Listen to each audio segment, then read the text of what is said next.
Good morning, and good morning to all of you who have joined us from North America, and good evening in Bangladesh.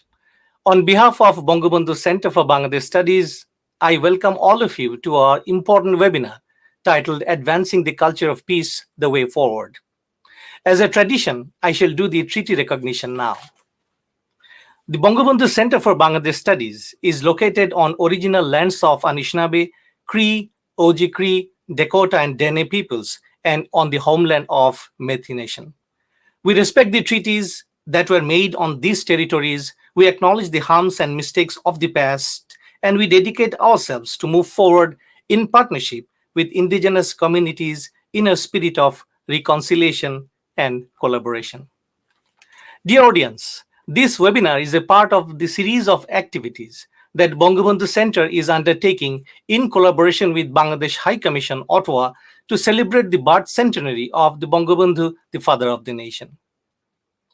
This webinar is timely as humankind is now facing a global crisis. The pandemic has fundamentally impacted our social relationships, the way of life, the governance. Pandemic has reignited global and local conflicts as we find international armed conflicts still being raged, while the governments are facing a very different nature of threat from within. Islamophobia and anti-Semitism are on the rise, as seen in the case of latest London, Ontario attack. People are displaced from their lands for many fake reasons. Here I quote Professor Hariri in his March 2020 Financial Times piece. He mentioned that, and I quote here, we should also take into account the long-term consequence of our actions in the pandemic. When choosing between alternatives, we should ask ourselves not only how to overcome the immediate threat, but also what kind of world we will inhabit once the storm passes. Yes, the storm will pass, humankind will survive, most of us will still be alive, but we will inhabit a different world. Unquote. Ladies and gentlemen, dear audience, in this backdrop, we at Bangabandhu Center for Bangladesh Studies think it is not only timely, but also prudent to double down on peace building, and hence the importance of reviewing the concept and action related to the culture of peace. As you all perhaps know, that on 13 September 1999, the United Nations General Assembly adopted pioneering and norm-setting Resolution 53/243 on the Declaration and Program of Action on a Culture of Peace. Among other things, it provided the driving force for the implementation of the UN-declared International Decade for Culture of Peace and Nonviolence for the Children of the World. Ever since the initiative taken in 1997 to include a separate agenda item on the culture of peace by Ambassador Anwarul Chowdhury of Bangladesh and the UN General Assembly decision to do so, allocating the item to the plenary of the General Assembly, every year the Assembly has adopted by consensus a comprehensive, self-standing resolution on the culture of peace. Following the wide-ranging success of the UN General Assembly's high-level forum on the culture of peace that was held on 14 September 2012, the Assembly adopted by consensus the Resolution 68/125, co-sponsored by 105 member states led by Bangladesh. And a follow-up 73rd session of the UN General Assembly adopted 73/126 on 12 December 28 with the co-sponsorship of 100 member states. Dear audience, today we are very proud to have with us the founder of the global movement for the culture of peace, former Ambassador Anwarul Chowdhury, with us as a keynote speaker, along with the Honourable Foreign Secretary of Bangladesh as a special guest, and Honourable Senators Salma Ataullahjan, Mobina Jaffer, and Honourable Member of Parliament Yasmin Ratansi, and Rotarian peace builder David G. Newman, who all are going to share their thoughts on advancing the culture of peace. We shall follow the order of delivery of speeches as seen in the poster. This webinar is being live streamed and will be available for future views. If you would like to send your questions to the speakers, please type it out in our Facebook and YouTube links. I shall introduce the individual speakers as they appear for their speeches. Now, without further ado, let me invite the Chief Patron of the Bangabandhu Center for Bangladesh Studies to say a few words to open the session. Ladies and gentlemen, His Excellency the High Commissioner for Bangladesh in Ottawa, Dr. Khalilur Rahman. Sir, floor is yours. Thank you, Dr. Ahmed. Dr. Ahmed is the Executive Director of the Bangabandhu Center for Bangladesh Studies in Canada. Good morning, distinguished key speaker, special guest, Honourable Senators, Honourable MP, and Honourable David Gerald Newman. We really thank you for your time to be with us today at this biennial. I just, since you have been already introduced by the moderator, so I won't be taking time to reintroduce you. But I just like to say that, I'm very pleased personally, very privileged and honored that, you have found time to be with us. Just like to inform me that, one of the objectives of the Bangabandhu Center is to promote policy dialogues on issues of mutual interest to strengthen the existing excellent relation between Canada and Bangladesh and to explore new areas of cooperation. Promoting global peace is an area where the two countries have been working closely for a long time. Maybe since my boss, special guest Foreign Secretary, is with us, whatever I'm going to say, maybe it will be repetitive when he speaks. But still, I would like to say that the father of the nation of Bangladesh, the greatest Bengali of all times, Bangabandhu Sheikh Mujibur Rahman, was the symbol of peace. Throughout his life, he was a world leader who always believed in non-violence and was an ardent advocate for peace.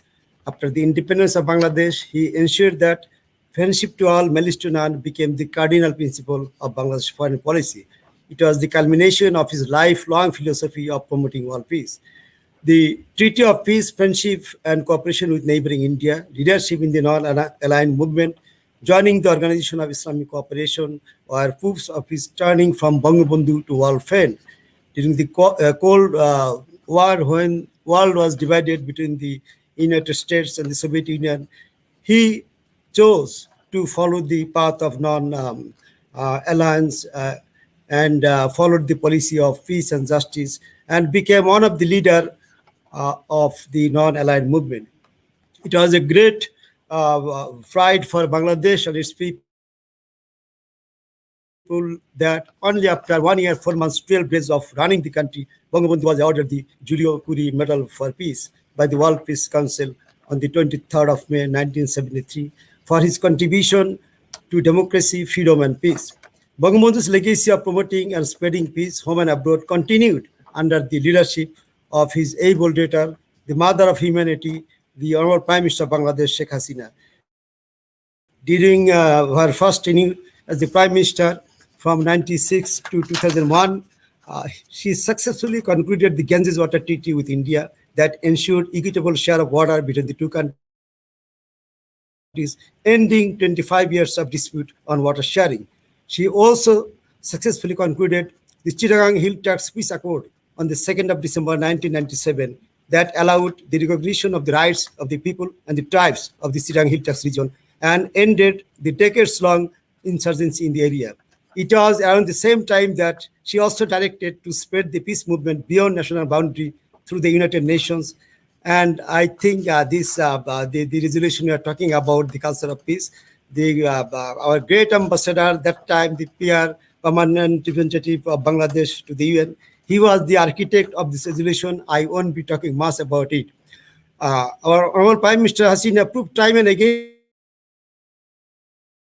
that she believes in anything but peace. It was again evident when she received the hapless, persecuted 1.1 billion forcibly displaced Myanmar nationals known as Rohingyas with open arms as the mother of humanity in 2017. Since then, her government is seeking peaceful resolution to the crisis by early, safe, and sustainable repatriation of these people to their homeland, Myanmar. I'm sure our distinguished special guest would enlighten us about how Bangladesh, under the leadership of the Honourable Prime Minister Sheikh Hasina, would take Bangabandhu's philosophy of world peace and peace movement forward by implementing the UN resolutions on the culture of peace. I just would like to say a few words on a personal note because it is my great pleasure to have Ambassador Anwarul Karim Chowdhury with us. I worked with him and I have been around him since my joining the Foreign Service And I'm very grateful to him that he always allowed me to be around him until this time. So I would like to thank you, sir. I would also like to thank our honorable senators and honorable MP, and of course, honorable Newman, who have been very supporting to our work in the Bangabandhu Center. And whenever we request them, they come with us and guide us. And we hope that their continued support will be always there for our work. Uh, we hope that today's conversation with all of you will guide Bangabandhu Center in Canada and encourage both Canada and Bangladesh to intensify their joint efforts in promoting and advancing the culture of peace. With this word, I once again thank you all, the distinguished keynote speaker, distinguished special guest, honorable senators, honorable MP, and honorable David Newman for being with us. So I would like to return the floor to Dr. Ahmed to conduct the conversation. Floor is yours, Dr. Ahmed. Thank you. Thank, thank you, sir. Thank you very much. The audience, it's time to introduce, I think I would say reintroduce Ambassador former Anwarul Karim Chowdhury as a keynote speaker of today's session. He was the former Under Secretary General and High Representative of the United Nations, former permanent representative of Bangladesh to the United Nations, and the initiator of the precursor decision leading to the United Nations Security Council Resolution 1325 as the President of the UN Security Council in March 2000. Ambassador Karim has been a career diplomat, permanent representative of Bangladesh and Bangladesh to the United Nations, President of the UNICEF Executive Board, UN Under Secretary General, Senior Special Advisor to the UN General Assembly, President and recipient of the Uthan Peace Award, UNESCO Gandhi Gold Medal for Culture of Peace, Spirit of the UN Award, University of Massachusetts Boston's Chancellor's Medal for Global Leadership for Peace, the 2018 Global Women's Peace Award, and Robert Mueller World Peace Prize as United Nations Global Peace Leader in 2020. In honor of 20th anniversary of its Aliso Viejo campus, Soka University also awarded him the Honourable Prize for Human Rights and related actions. Ambassador Chowdhury is also globally known for his pioneering initiative in March 2000 as the President of the Security Council, leading to the groundbreaking 1325 resolution, as we already mentioned. He is widely recognized for his leadership in steering 9-month-long negotiation resulting in adoption of the UN Declaration and Program of Action on the Culture of Peace in 1999. He received honorary doctorate from Soka University of Japan in Tokyo in 2003 and from St. Peter's University in New Jersey, USA in 2012. He is the founder of the New York-based civil society coalition, the Global Movement for the Culture of Peace. Ladies and gentlemen, it is an honor to welcome and invite Ambassador Anwarul Karim Chowdhury for his keynote speech. Sir, floor is all yours. Sir, just unmute. Yeah.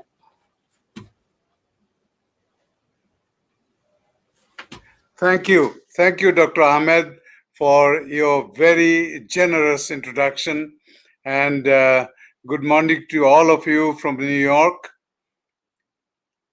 I'm very delighted that I have been invited to speak on a theme which is very close to my heart, advancing the culture of peace way forward.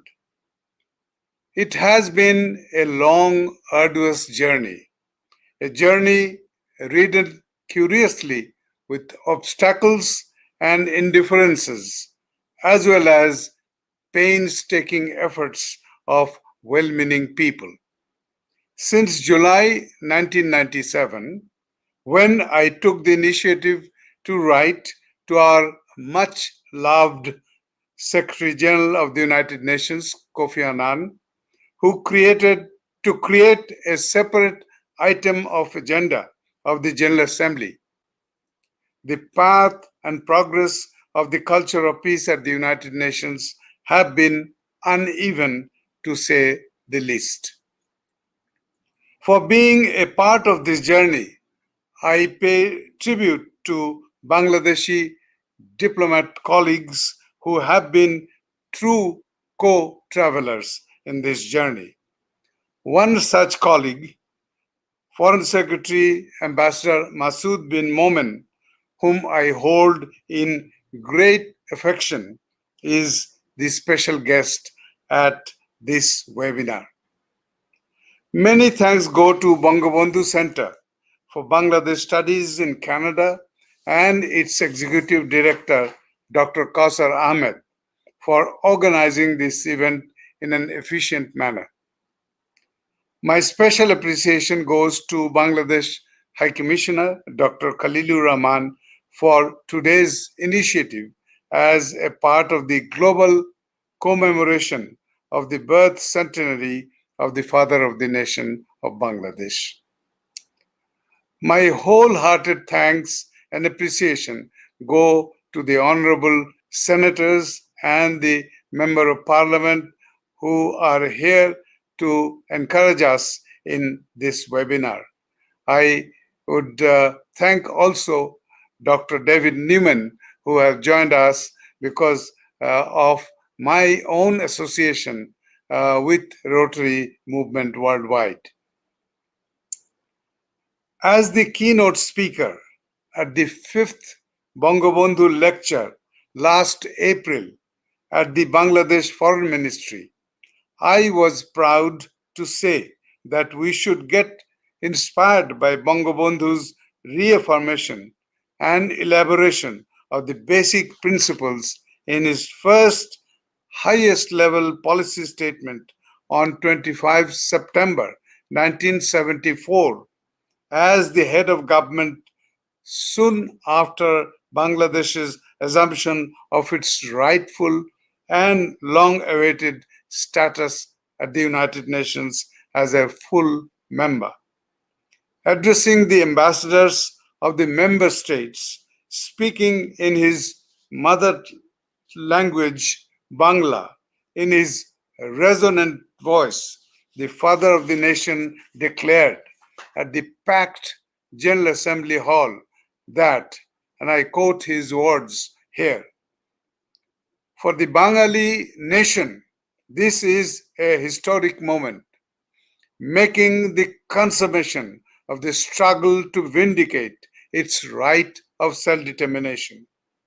The Bengali people have fought over the centuries so that they may secure for themselves the right to live in freedom and with dignity as free citizens of a free country. They have aspired to live in peace and friendship with all the nations of the world. The noble ideals enshrined in the Charter of the United Nations are the very ideals for which millions of our people have made the supreme sacrifice. End of quote.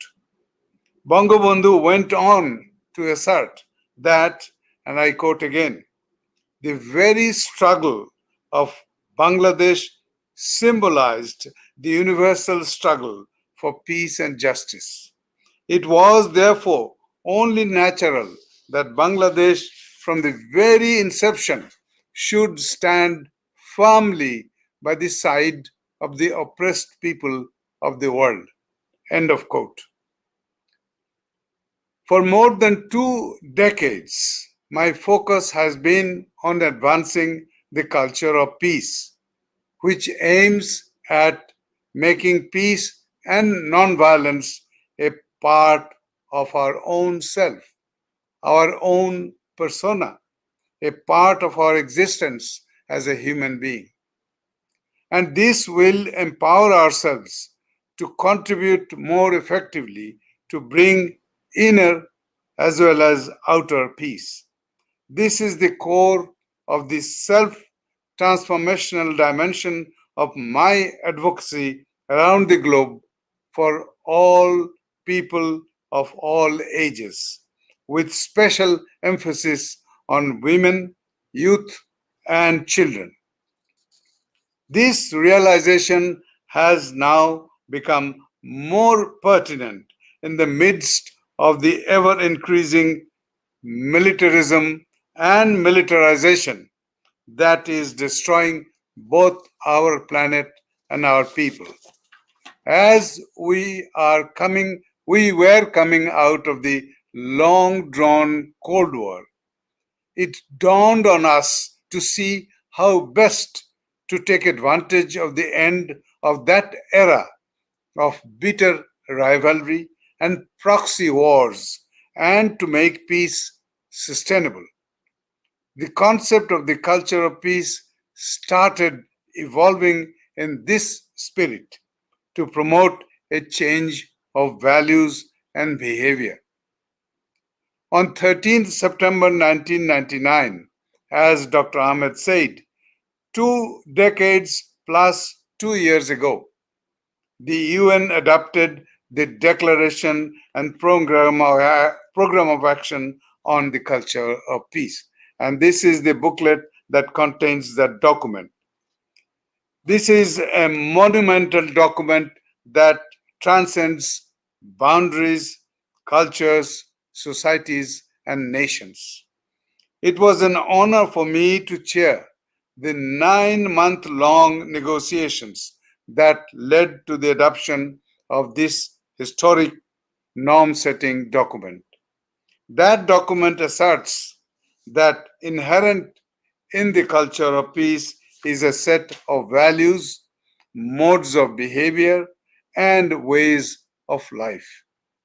It is essential to remember that the culture of peace requires a change of our hearts, change of our mindset.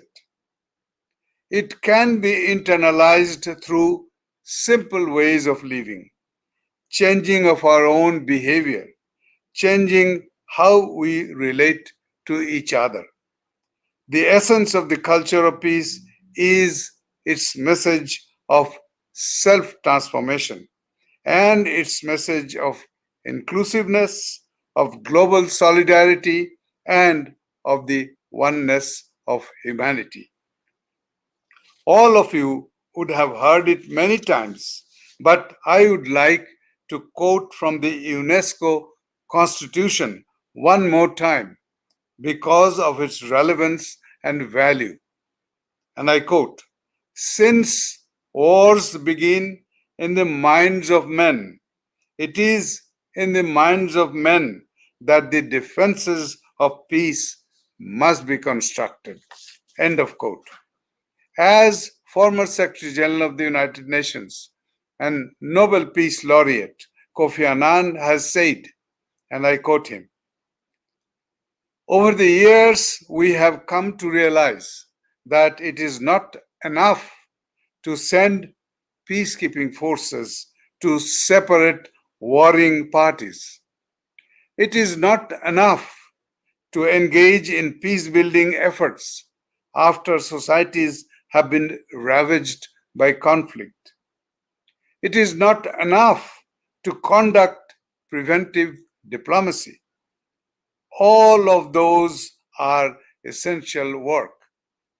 But we want enduring results. We need, in short, the culture of peace." End of quote. How do we build and promote the culture of peace? To turn the culture of peace into a global, universal movement, the most crucial element that is needed is for every one of us to be a true believer in peace and nonviolence. A lot can be achieved in promoting the culture of peace through individual resolve and action. We just have to leave our own mark on this world as peaceful individuals. These individual efforts will, over time, combine and unite, and thereby bring in the needed change for the just and sustainable peace in the world. Dr. Martin Luther King Jr. connected this role of individuals to broader global objectives when he said that, and I quote him, "An individual has not started living until he can rise above the narrow confines of his individualistic concerns to the broader concerns of all humanity." End of quote. We need to improve the objective living conditions of the whole of humanity through poverty eradication, economic development, good governance and democratization, and respect for human rights. We also need to change the subjective conditions that breed conflict, our beliefs and our prejudices, by cultivating the values of tolerance and understanding. In short, the culture of peace in our mindsets. It is particularly important to ensure that children benefit from education and upbringing that promote peaceful resolution of conflict, tolerance, and respect for human dignity. In our conventional wisdom, differences are perceived to trigger confrontation and conflict, always and everywhere. I, however, believe differences are not a threat. It should be perceived as ever energizing diversity that has fueled human progress. In today's world, more so, it should be seen as the essence of a new humanity, a new global civilization based on inner oneness and outer diversity. As I have stated on many occasions, my life's experience has taught me to value peace and equality as the essential components of our existence. They unleash the positive forces of good that are so needed for human progress. Peace is integral to human existence. In everything we do, in everything we say, and in every thought we have, there is a place for peace. We should not isolate peace as something separate or distant. It is important to realize that the absence of peace takes away the opportunities that we need to better ourselves, to prepare ourselves, to empower ourselves to face the challenges of our lives, individually and collectively. The difference between war and peace, between poverty and prosperity, between agony and happiness, begin essentially in our minds and in our actions. Many treat peace and the culture of peace synonymously. Actually, when we speak of peace, we expect others, namely politicians, diplomats, or other practitioners, to take the initiative. While when we speak of the culture of peace, we know that the initial action begins with each one of us. As Maria Montessori had articulated so appropriately, those who want a violent way of living prepare their young for that. But those who want peace have neglected their young children and adolescents, and that way are unable to prepare them for peace.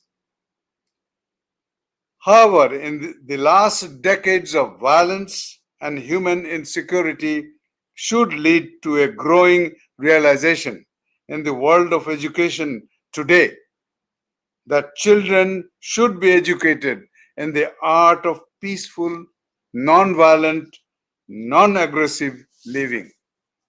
Never has it been more important for the next generation to learn about the world and understand its diversity. The task of educating children and young people to find non aggressive means to relate with one another is of primary importance. It should be described appropriately as education for global citizenship. The United Nations 2030 Agenda for Sustainable Development with 17 goals, global goals, mentions in Goal 4 on education that all learners should acquire knowledge to promote, among others, the gender equality, the culture of peace and nonviolence, and global citizenship. The COVID-19 situation has underscored the urgent need to leverage the potential of the culture of peace as a means of bridging divides across and within societies, as well as ensuring peaceful coexistence as a foundation for advancing the Sustainable Development Goals. Civil society has done the most to advance the cause of the culture of peace, in which the global movement for the culture of peace has taken a lead in developing a coalition of civil society organizations and work with various actors promoting the culture of peace. An essential message that I have experienced and internalized from my work for the culture of peace is that we should never forget that when women, half of world's 7 plus billion people, are marginalized, there is no chance for our world to get sustainable peace in the real sense. It is my strong belief that unless women are engaged in advancing the culture of peace at equal levels at all times with men, sustainable peace would continue to elude us. In this context, I pay rich tribute to Senator Mobina Jaffer, with whom I had the pleasure of collaborating in the past in this area of women, peace, and security, for her important contribution and advocacy. My dear co-activist and fellow traveler, Ambassador Jackie O'Neill, could not join us today due to a scheduling conflict.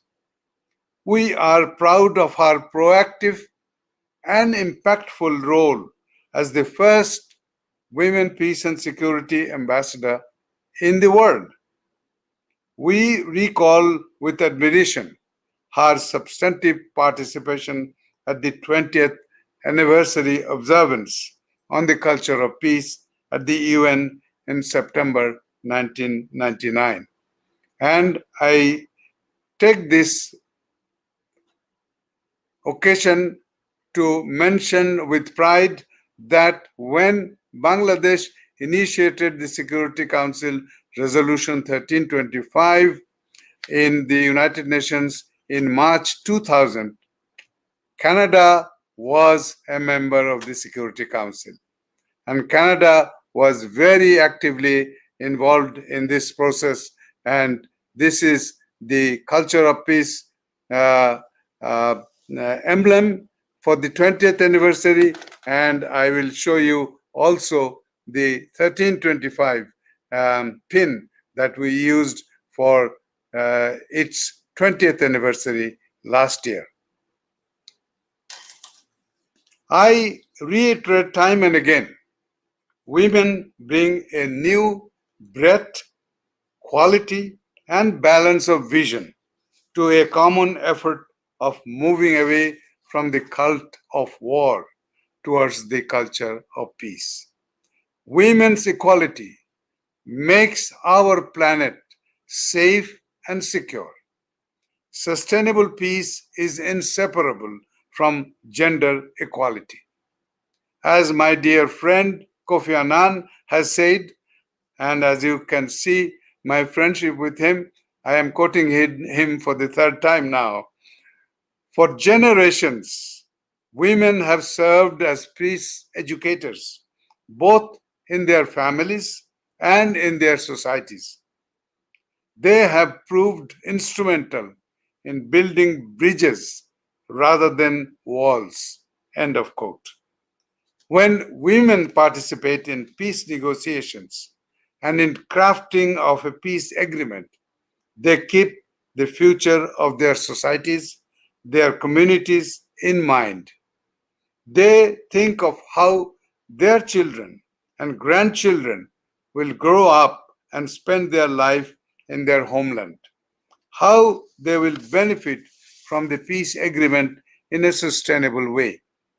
They have the greater and longer term interest of society in mind. Whereas historically, in post conflict situations, men are interested in ensuring that following the peace agreement, they will retain authority and power in the government or in the cabinet or in any other power structure. The slogan of the global campaign on women, peace, and security, which we launched in London in June 2014, reiterates, and I quote, if we are serious about peace, we must take women seriously. End of quote. Let me assert again that patriarchy and misogyny are the dual scourges pulling back the humanity away from our aspiration for a better world, to live in freedom, equality, justice, and sustainable peace. Let me end by emphasizing that feminism is not intended to pit women against men or men against women. Feminism is a smart policy which is inclusive, uses all potentials, and leaves no one behind. I am proud to be a feminist. All of us need to be. That is how we make our planet a better, more peaceful place to live for all. We should always remember that without peace, development is impossible. And without development, peace is not achievable. But without women, neither peace nor development is conceivable. Thank you. Thank you very much, sir. Such an insightful and comprehensive keynote speech. And I think the last part is super important. We all are feminist and we should be feminist. Thank you, sir, for this brilliant speech. Thank you very much once again. And dear audience, you will find most of the resources that the keynote speaker mentioned available in Conflict and Resilience Research Institute website, including the Culture of Peace booklet. So, dear audience, let me start with our first panel speaker today, Honourable Senator Salma Ataullahjan. And she was born in Pakistan and in the northern province of Khyber Pakhtunkhwa. She's the granddaughter of Khan Abdul Ghaffar Khan, also commonly known as Bacha Khan, the leader of non-violent Muslim movement for independence from British rule. And as a peace scholar, I studied the biography of Khan Abdul Ghaffar Khan, and I also use many materials in my class for the students. So, Honourable Senator arrived in Canada in 80s, and she was appointed to the Canadian Senate in the summer of 2010 as a representative for the province of Ontario. And as the first Canadian senator of Pakistani origin, she stands for the ethnic diversity of all the Canadians. She is the deputy chair of the Standing Committee of Human Rights and a member of the Standing Committee on Foreign Affairs and International Trade, as well as the Standing Committee on National Finance. Ladies and gentlemen, without further ado, Honourable Senator Salma Ataullahjan, ma'am, floor is yours. Thank you. Thank you for that kind introduction, Dr. Ahmed. And while we speak about Nikababa Ghaffar Khan, I also want to remind the special friendship that Wali Khan had with Sheikh Mujib. And he was one of the few, actually, he was the only politician who traveled to Bangladesh. And when I met Sheikh Hasina, he remembered that friendship, and she was very, very kind to me. So I have lovely memories of my visits to Bangladesh. So I'm delighted to be here today, Your Excellency Khalilur Rahman, High Commissioner Khalilur Rahman, dear colleagues and other guests, and good morning to those watching in Canada, and good evening to those watching in Bangladesh. So since my appointment to the Senate and as chair of the Human Rights Committee, I have been a fervent protector of human rights and women's rights. Today, I would like to highlight the importance of including a gender perspective in all aspects of life, and especially to ensure sustainable peace. The pandemic has highlighted many cracks and gaps that need to be addressed, such as the prevalence of domestic violence, the unequal access to healthcare, and the C-section, to name but a few. I had the opportunity to attend workshops organized by the Interparliamentary Union, during which women parliamentarians from around the globe discussed how the pandemic affected women and girls disproportionately. In Canada, it quickly came to light that lockdown measures were correlated with higher levels of violence against women. Similar tales were told by my colleagues, who added that the violence was no longer limited to the physical world, having overtaken digital spaces. We also spoke of the effects of school closures on girls' futures. For many, their interrupted education and economic collapse led to child marriages. Thus, a general consensus was reached: a gender-responsive recovery is necessary. And as one of my colleagues said, we're all in the same storm, but we don't all have the same shelter. Powerful words indeed. The pandemic has allowed us to see a whole other side of political leaders who had to navigate uncharted waters to keep their citizens safe. When comparing countries' response at the beginning of the pandemic, the recurring theme was that women-led countries achieved better results, often by imposing a lockdown significantly earlier than men-led countries. Women leaders also tend to adopt a more democratic and participative styles while demonstrating better communication skills. Whereas we had daily press conferences in Canada, Norway's Prime Minister Solberg took the time to speak directly to children about COVID-19. New Zealand's Prime Minister Ardern also went the extra mile by checking with her citizens through Facebook Lives.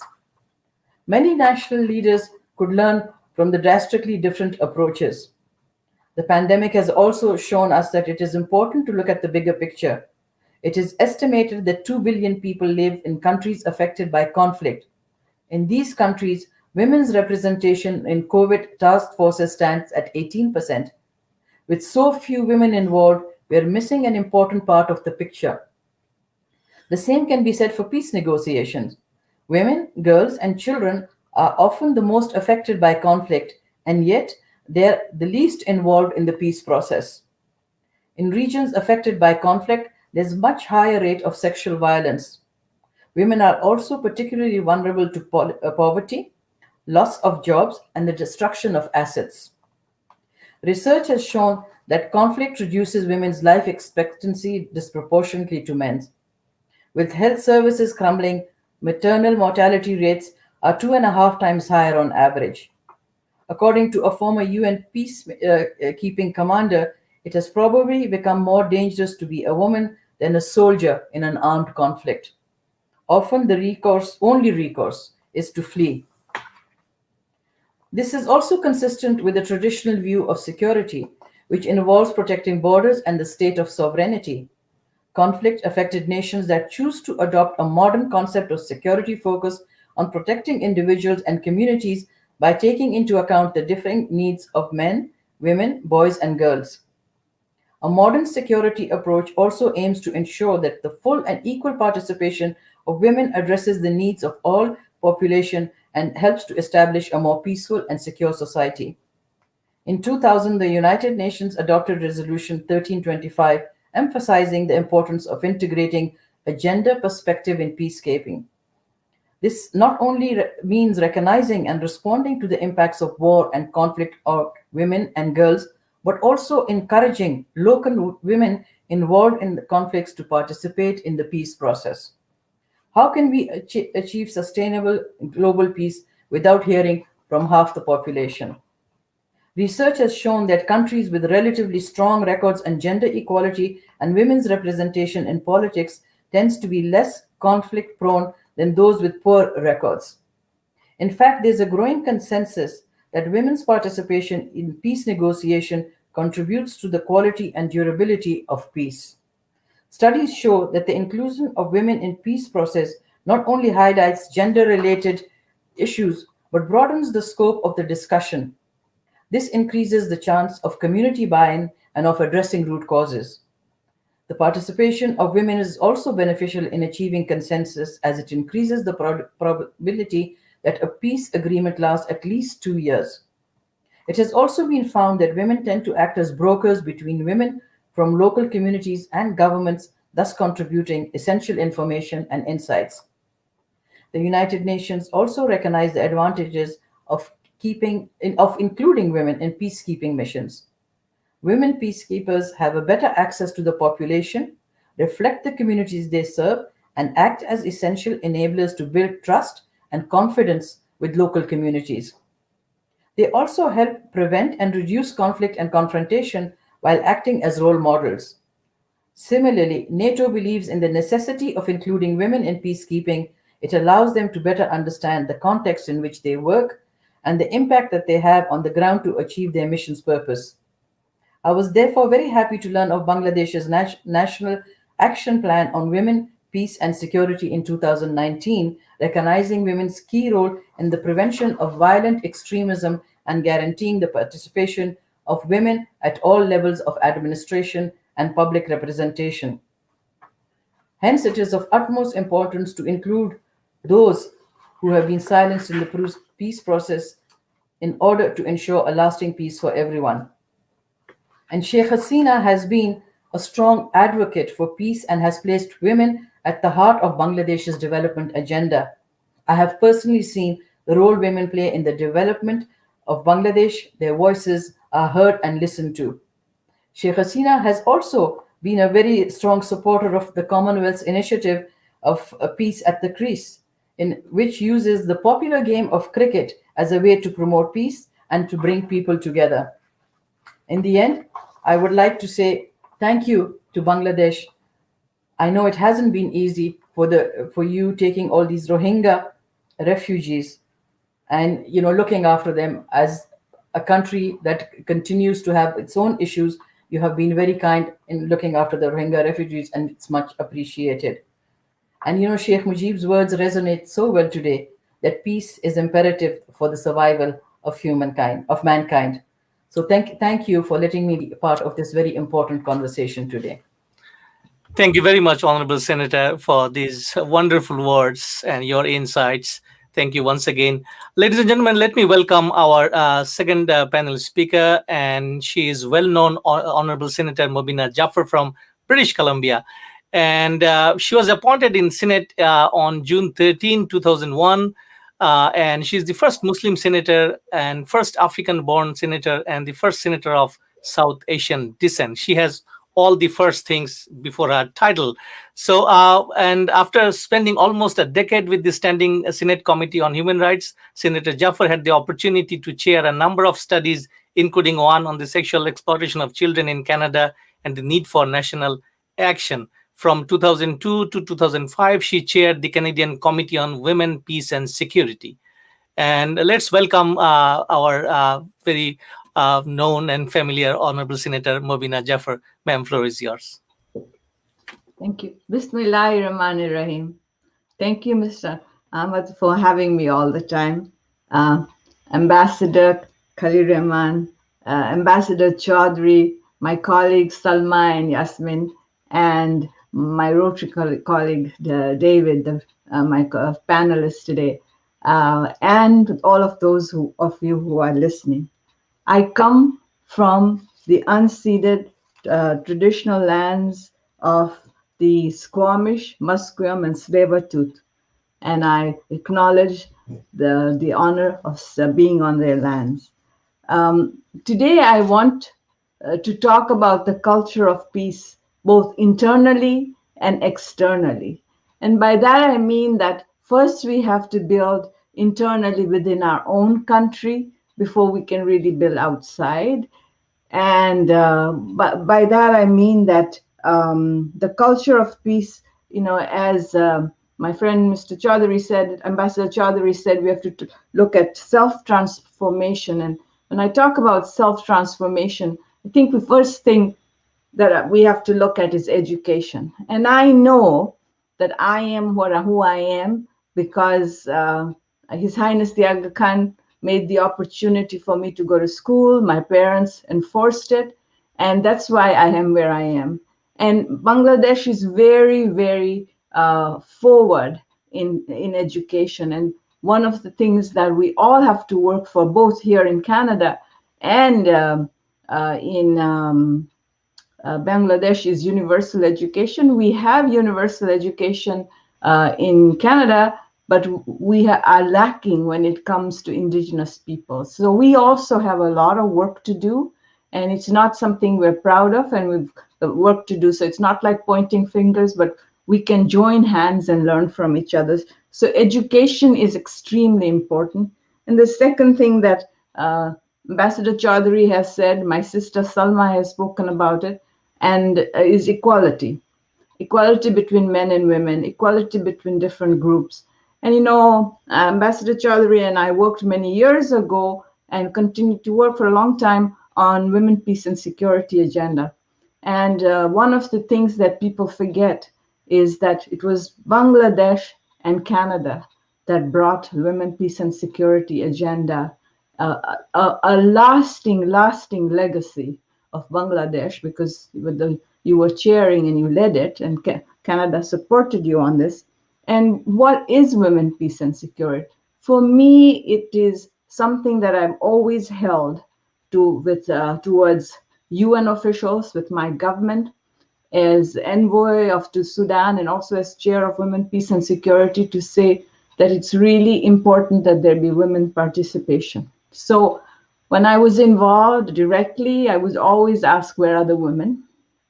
And I would always be told, no, not this time. And I would have this document that Bangladesh was absent. Ambassador Chowdhury, you had so much to do with it, to say, look, there is this document, this resolution, U1325, we have to work on it.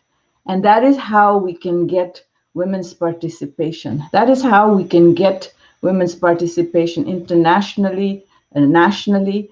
And it's something that the UN has said, women have to be at the table. And it's additional to what can happen in our own countries. And the next thing I want to talk about with the culture of peace is the peacekeeping role that Bangladesh and Canada have played. But there is one thing that when I was on the ground, and when I was working on women, peace, and security agenda, or when I go at other times as well, I see that it's Bangladesh that has the foots on the ground. It is Bangladesh who has its people on the ground. And I've had many meals cooked by the soldiers for me. I've had lots of curries with them, because I used to miss that when I was traveling. But I talked a lot to the soldiers and realized they're doing the work. Bangladesh is playing an extremely leading role. Yes, Canada is playing the role of supporting the peacekeeping, but we are not on the ground. And that needs to be encouraged and acknowledged, that the culture of peace needs to be that we both have to be on the ground, and we all have to be hand in hand. That's a work in progress we have to do. And one of the things that I truly believe, and just yesterday I was very fortunate that the Senate passed the bill on mother language bill, and I hope it happens soon in the House, is to make it a bill, an act, is that it's so important to recognize who we are. The culture of peace means to be able to talk to people. And I encourage young people to learn languages, because the way to get to the heart of the person is through languages.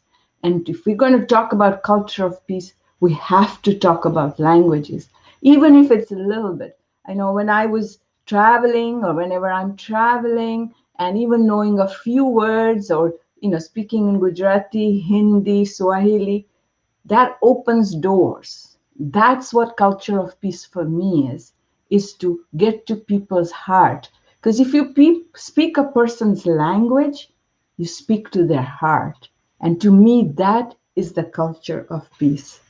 And one of the most, something I learned as a child and I've continued, is the very, very rich literature that I'm hoping with your establishment, Mr. Kausar, that we can talk about, is the Bangladesh culture. It's not Bangladesh books. It's not Bangladesh writers. If you keep it in Bangladesh, you deny the world the rich culture that we have. And that's the progress we have to make.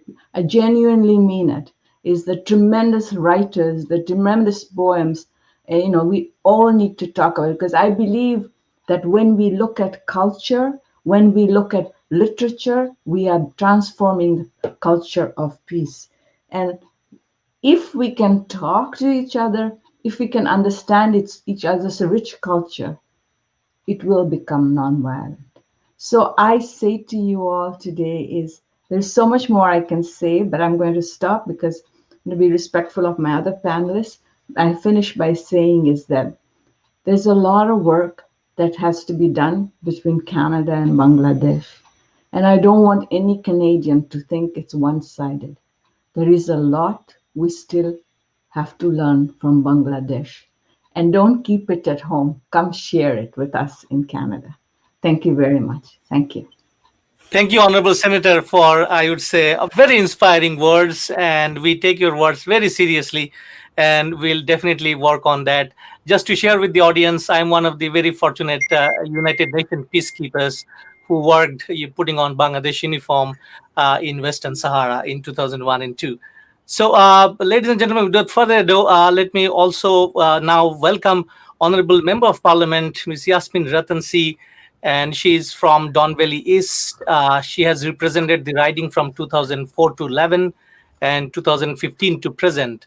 She has held numerous executive positions, including Deputy Whip and Vice Chair of Procedures and House Affairs. And she was the Vice Chair of the Standing Committee on Government Operations from 2015 to 19. In 2019, she was appointed as Chair of the Standing Committee on Environment, and the committee is charged with studying ways which Canada can move forward on its commitment to addressing climate change. So welcome, and it's an honor to invite Honourable Member of Parliament Yasmin Ratansi. Ma'am, floor is yours. Thank you, and it's just a pleasure to be in such august company. Ambassador Anwarul Chowdhury, I have been quoting you in the last session that we have. You, as an architect of the UN Resolution 1325, it has really left a mark on all of us. And I think there's been a lot said, but first and foremost, I'd like to acknowledge that Toronto is in the traditional territory of many nations, including the Mississauga of the Credit, the Anishinaabe, the Chippewa, the Haudenosaunee, and the Wendat, including diverse First Nations, Inuit, and Métis people. And this acknowledgement just does not, should not. We have started acknowledging it, but we should not deny them the right that they have. And for too long, we have, as Canada, talked about diversity, but not maintained that diversity or understood the diversity. And there are many examples of it. But today's focus, I'd like to thank the Bangabandhu Center for Bangladesh on hosting this, Advancing the Culture of Peace and the Way Forward. And High Commissioner, it has been a pleasure working with you as well. So how do we advance a culture of peace? And I think, Ambassador, you have touched a lot on it. Peace has to be an absence of war. And how does war get eliminated? And we have seen in recent years that the conflict has changed from world wars to conflict along ideological and ethnic. Oops, I don't know how I got. Sorry, my computer likes touching, so I'm sorry if I got myself video cam out. But if we look at it, we have to understand that the conflicts that are taking place these days are ideological along ethnic lines, and it has been a very, very tough job trying to manage these things. And there is a quote from a general, the US general, on how women, and you have all talked about how it is very important that women should be part of a peace building and peacekeeping force. And if we are to ensure that we do not have wars, we need a lot more women leadership. The High Commissioner mentioned Sheikh Hasina's role in promoting peace, in ensuring that there is peace, in taking the Rohingya refugees. And peace has to be maintained. But peace through women should not be just because women are generally used as collateral damage in a war. Peace has to be done where they are either also in the military, in the security, in the police forces. And it is nice to see Bangladesh's contribution to the peacekeeping efforts. And as I was looking for the number of women that are part of the peacekeeping efforts, Bangladesh is the largest force, is the largest contributor to the UN peacekeeping efforts. Since 1988, it has participated in 54 peacekeeping missions in 40 different countries spanning 5 continents. And it includes 1,800 female peacekeepers. And it is critical to note that because it is the largest contributor to the peacekeeping efforts.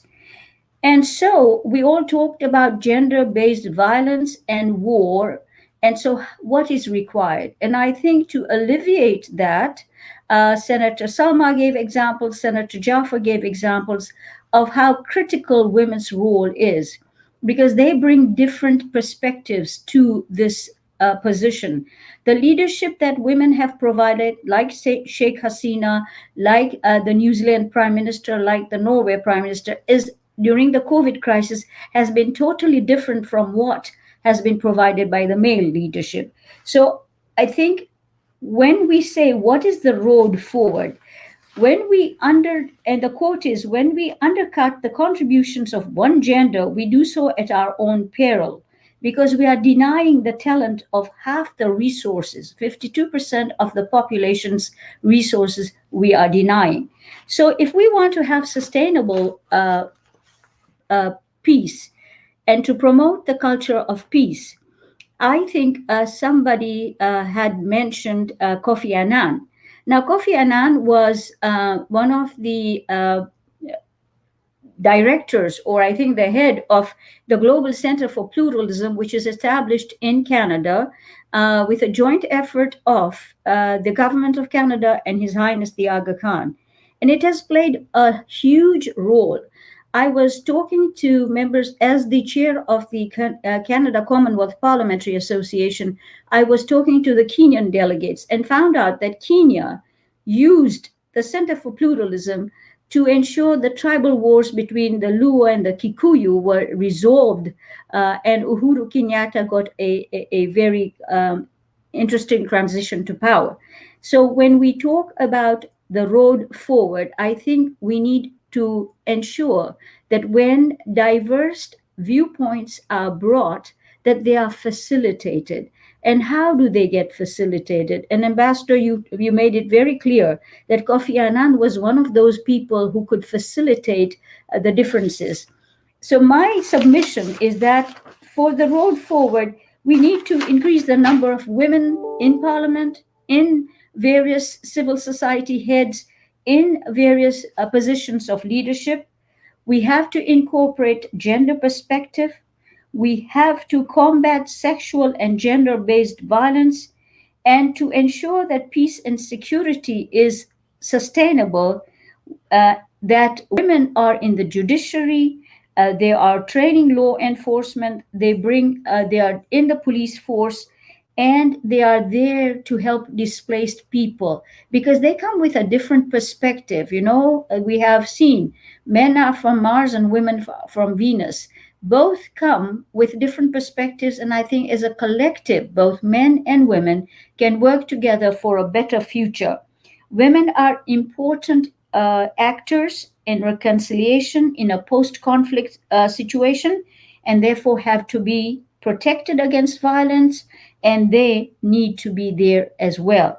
So, as a chair, I've been across a lot of Commonwealth countries, spoken to a lot of people who have come out from war, who have come out from gender violence. And I think together, this effort to educate, to ensure that we are all enlightened and we're walking in the same direction, we will ensure, inshallah, that we have peace rather than wars. Thank you. Thank you, Honourable Member of Parliament, for again another round of brilliant speech. So, ladies and gentlemen, let me welcome our final panel speaker today, David Gerald Newman, who is also a mentor to me, and who am I in the past in the path of peace. Is part of his contribution as well. So, David is a Rotarian and peace builder, and he also served as a member of the Legislative Assembly in Manitoba from 1995 to 99, as a minister in the Manitoba Government of Northern Affairs and Native Affairs, Energy and Mines, Community Economic Development Fund, and Manitoba Hydro. He serves as a facilitator and restorative justice process and as an educator in the field of peace, conflict resolution, and human rights. Sir, floor is yours.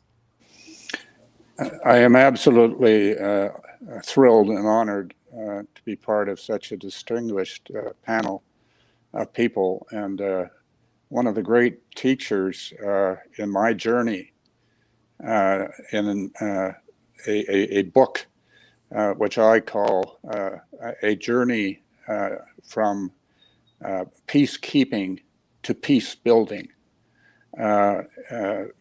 Ambassador Chowdhury was a very strong influence in that in the 90s and continues to be, I think, the voice of what is needed in our world. So what I'm going to talk about very briefly is to sow some seeds as to how we do this culture of peace building.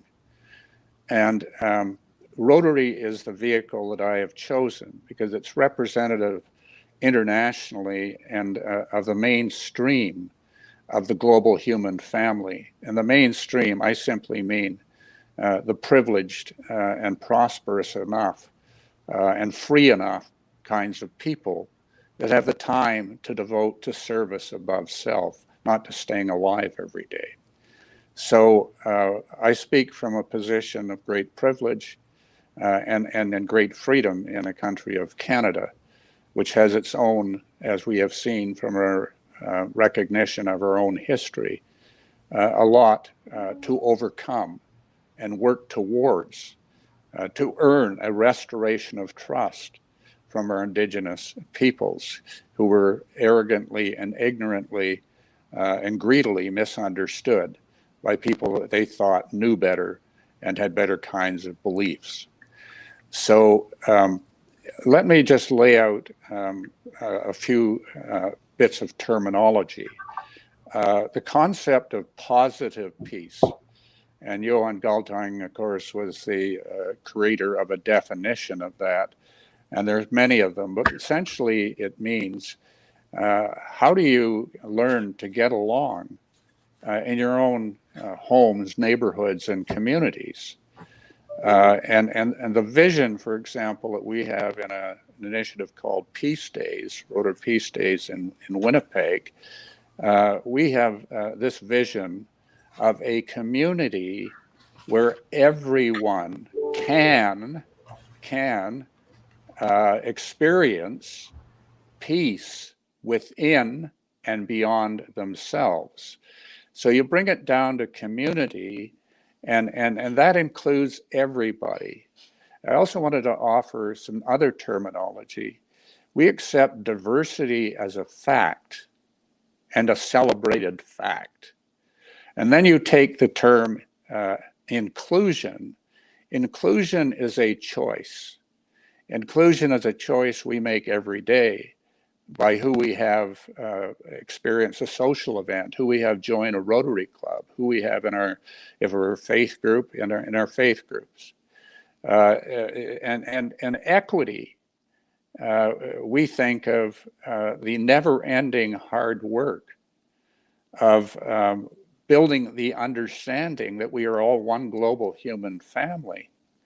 And we all have to appreciate through education, through unlearning what we have been mistaught and learning from others. So the journey that I personally have been on for the last 25 years is learning from the oppressed and the impoverished and the vulnerable peoples of the world, including, of course, women. And my wife is a great teacher, but females generally, my grandchildren. I'm now learning from grandchildren. I'm learning from children.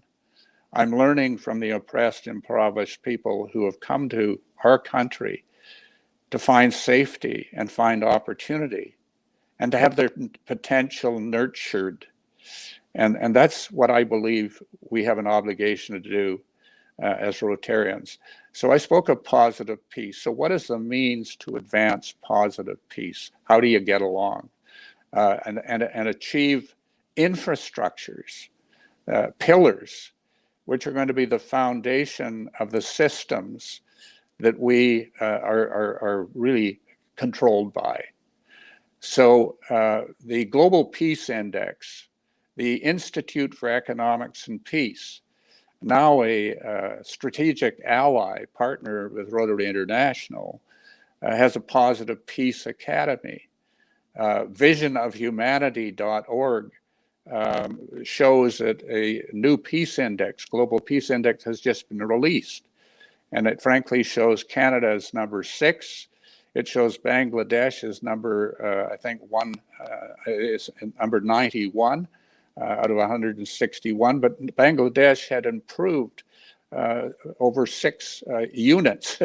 It improved its placement because of the work that it's doing, moving in the direction of building peace using determinants created by the Institute for Economics and Peace. But a wonderful kind of guide with metrics. The other piece of that I talk about in terminology is peace literacy. And peaceliteracy.org is something that you should visit. Paul K. Chappelle, the creator of the Peace Literacy Institute, has written about 6 books. But he was a graduate of West Point. He was an American soldier. He retired as a captain. And he, like Kauser Ahmed, Dr. Kauser Ahmed, put his gun aside, where he was a soldier in the Bangladesh Army as a lieutenant colonel, and became a PhD student at the Morrow Center, University of Manitoba. And he has written books about grassroots peace building in Winnipeg. He's written books or a chapter of a book that speaks of the limits of the peacekeeping role of UN Blue Helmets. And because the transition, the work that Kauser appreciates has to be done, is that you have to, rather than being peacekeepers and keeping 2 people from 2 societies or countries from killing each other, you build relationships. That's peace building. That's the hard work that I'm talking about. That's what I'm advocating for. Now, my final pitch is UNESCO has been mentioned. UNESCO has not fulfilled its optimal role in accordance with its lofty words in its constituting documents. And that's 196 countries in the world or so have UNESCO commissions. We have a relationship as Rotary District 5550 with the Canadian Commission for UNESCO. We are urging them to integrate the concept of peace literacy education in K-12 schools everywhere by influencing governments around the world and the complex Canadian system where we have exclusive jurisdiction for education in our provinces, to work with Rotarians, district by district in the world, to integrate peace literacy education in schools. So what is peace literacy education? Peace literacy is the attitude, skills, practices, and habits of getting along. And who does that now? For one time, it was done and still is done in part by divided religions that have different doctrines, who have their own ways of doing it. And it was expected faith groups would do it, or it was expected parents would do it. But we all know that that isn't being done adequately, either by faith groups or by family, parents, grandparents. So it has to be done in our system, in our education system. So my final word is, we just launched last week Peace Literacy Canada, which is the beginning, hopefully, of a movement to spread peace literacy into systems of education around the world, with the support of UNESCO, the support of the Canadian government, the support of provincial governments, the support of departments of education, and the support of UNESCO commissions everywhere. So that is my pitch, and Bangladesh is such a wonderful partner in everything we do. I read their constitution, and I always, the affirmation of peace, the commitment really to four pillars, and the meaning given to those pillars to create a non-exploitive society. Of course, democracy.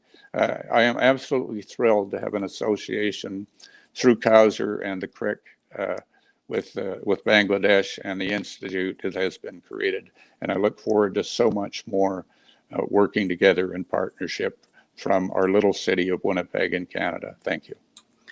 Thank you so much, David, for your brilliant way of inspiring, as you always do. Thank you so once again. So, dear audience, we are at the last part, and here is our special guest who is waiting so patiently for almost 1 hour past. So, Ambassador Masud bin Momen is the Foreign Secretary, also the Senior Secretary of Bangladesh. He joined as a Foreign Secretary on 31st December 29, and he's a career diplomat. He has served in various capacities and headquarters in Bangladesh missions abroad. Prior to his appointment as the Foreign Secretary, he had been Bangladesh ambassador and permanent representative to the United Nations since 2015. And before that, he served as Bangladesh ambassador to Japan and also a permanent representative to Food and Agriculture Organization and World Food Program and International Fund for Agriculture Development. So without further ado, sir, floor is yours. And thank you for waiting so long. Thank you. Thank you. Good morning to you all, although it is rather late in night in Dhaka. Dr. Kausar Ahmed of the Bangabandhu Center for conducting our conference this morning. Ambassador Anwarul Karim Chowdhury, our keynote speaker, and of course our senators, Madam Mobina Jaffer, Senator Salma Ataullahjan, our member of Parliament, Honourable Yasmin Ratansi, and Rotarian peace builder David Newman, and of course Bangladesh High Commissioner and my friend Dr. Khalilur Rahman in Ottawa. I am deeply honored and privileged to participate in today's event, and I would like to thank Bangabandhu Center for choosing a topic that is so close to our heart. We have already listened to valuable and inspirational statements and comments from not only our keynote speaker, but also our learned panelists. As you know, this year bears a special significance for Bangladesh. It marks twin celebrations of the birth centenary of our father of the nation, Bangabandhu Sheikh Mujibur Rahman, the greatest Bengali of all time, and also the golden jubilee of our independence. At the outset, I would like to pay my deep homage to the champion of global peace, Bangabandhu Sheikh Mujibur Rahman, whose powerful pronouncement that I quote, peace is an imperative for the survival of humanity. It represents the deepest aspirations of men and women throughout the world, unquote, has been the guiding principle of our value-driven, peace-centric foreign policy.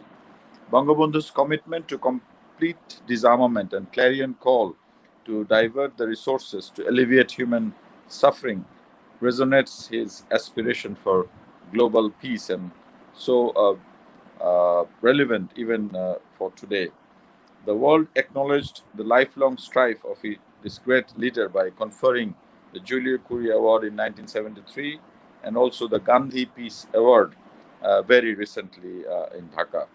Dear participants, drawing inspiration from the painful experience of the war of liberation and the sufferings and sacrifices of millions, we greatly value the principles of tolerance, dialogue, mediation, democracy, and understanding.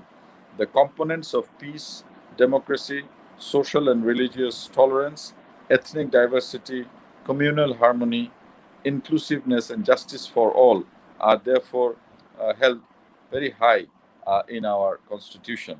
These principles have always guided us in tuning our relations with the countries all around the globe. Our Honourable Prime Minister Sheikh Hasina is leading us from the front in our efforts to establish these principles in every sphere of our society. And even in pandemic times, we have seen how boldly she is leading from the front. Our people-centric approach to alleviate the factors of conflict like illiteracy, intolerance, inequality, and injustice has generated a positive outcome and helped Bangladesh to emerge as a global leader in many areas. Imbued with the spirit of Bangabandhu's vision of world peace, Bangladesh pioneered a global discourse on the culture of peace.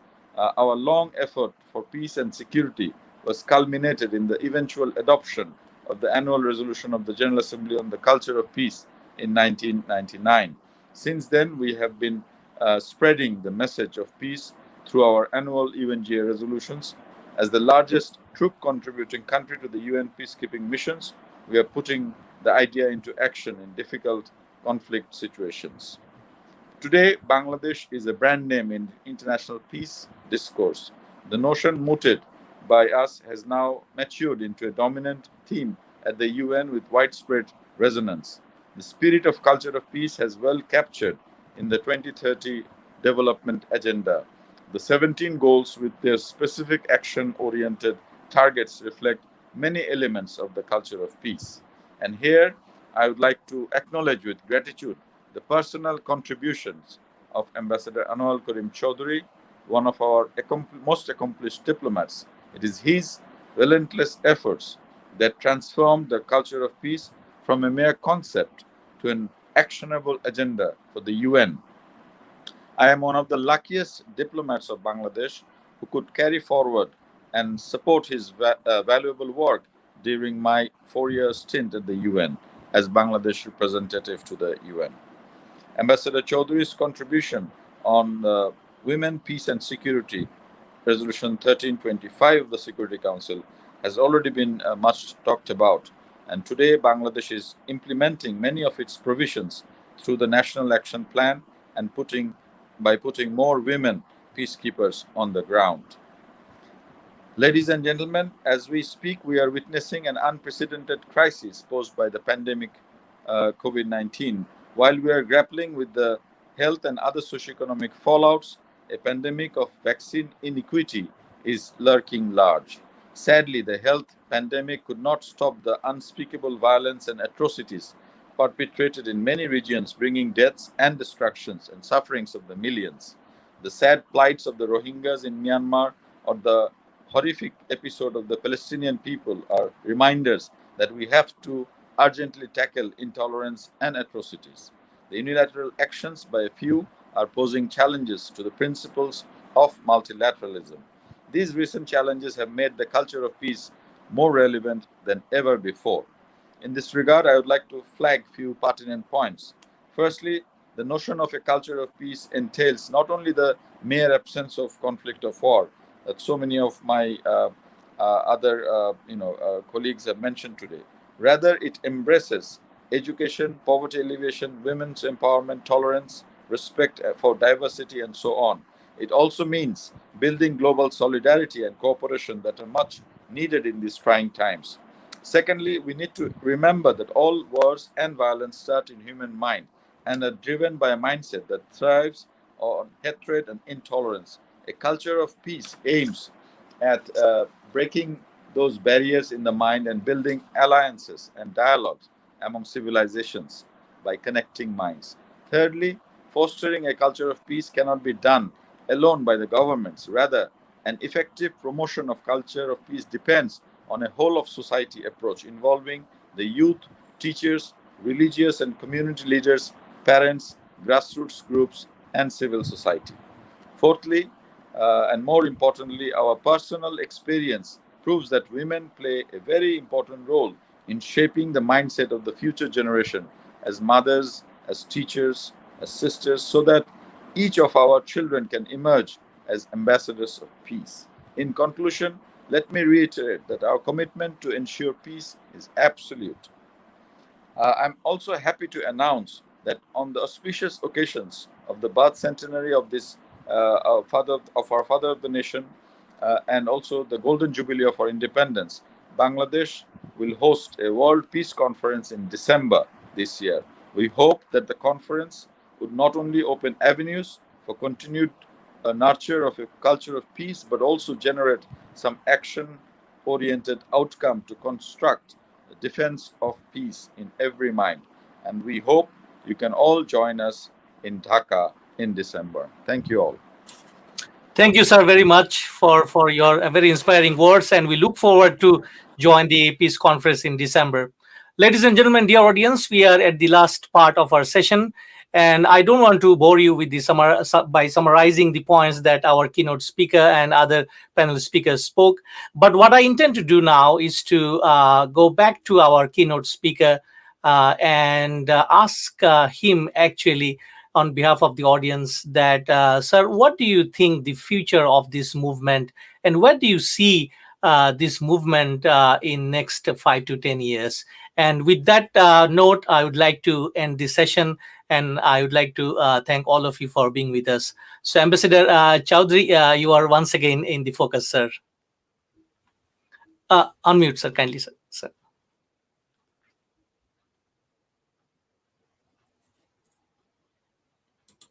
Sir, go ahead, sir. Sir, go ahead.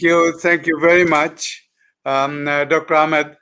I wanted to emphasize that it's not a 5-year or 10-year program, because we are dealing with the minds of human beings. So changing of mindset is a very tough thing, but we have to start. I say all the time that UN was created more than 75 years ago.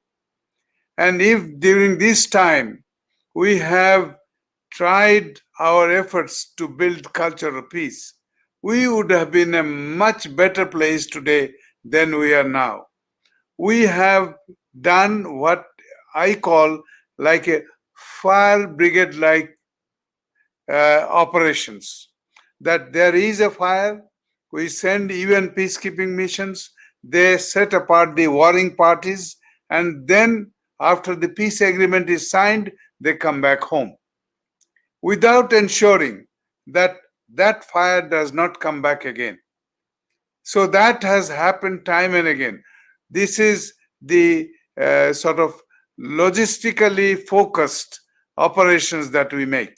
We do not invest in transforming the minds of the people. If we set up, after each peacekeeping operation, an arrangement in the countries or region concerned, an opportunity for civil society, for the governments, for the educationists, everybody, international organizations like Rotary, they can work together to make sure that that fire does not occur again. So that is the problem. And I say its culture of peace is a movement, is not a revolution. So we have to continue that peace is a longer term process, and the danger is that we find that every time we address one area, a new area of concern emerges. Always we have seen that the violence mutate in a different way. It keeps on mutating, presenting us with challenges every day. And there also the political leadership, the local leadership is very important. So my point is that keep trying yourself. Don't put somebody else in charge of peace while you are neglectful. So do that. I cannot go to the street to ask for global peace and come home and become my violent self domestically. So that is very important. That element must be understood by all of us. And I believe that there is, seeing what civil society has done during the last 20 years, 2 decades after the program of action was adopted in 1999, they have done wonderfully well. I would like to request now, of course, through a high-level forum convened by the General Assembly President in the UN every year, member states bring in their support and concern for culture of peace. And I believe that is important. I would like to approach that the culture of peace should be part of the broader policy orientation of each country. This must be mentioned so that people understand what it is. And I hope and I thank the center for raising this issue in such a wonderful way. Thank you very much. Thank you, sir. Thank you so much for your concluding remarks. So, dear audience, I would like to end this session by thanking once again our keynote speaker, Ambassador Anwarul Chowdhury, for sharing with us his ideas, his visions, and his concept for the global movement for culture of peace. We'd also like to thank Honourable Foreign Secretary for being with us so late in Bangladesh. Thank you, sir, once again for your endurance, I would say. And lastly, I would like to thank Honourable and His Excellency, the High Commissioner, for constantly inspiring us to move forward with the agenda. Ladies and gentlemen, Bangabandhu Center for Bangladesh Studies started its journey on 26th of March 2021, and we look forward working in the movement of global culture of peace, as we have already pronounced, and we also look forward to contribute in December 2021 in the Global Culture of Peace Conference in Dhaka. Once again, good night in Bangladesh, and good afternoon those who have stayed with us so long. Have a nice rest of the day. And also from us, the last word is be peaceful and transform yourself, as you have heard Ambassador rightly pointed out. Thank you and goodbye. Thank you.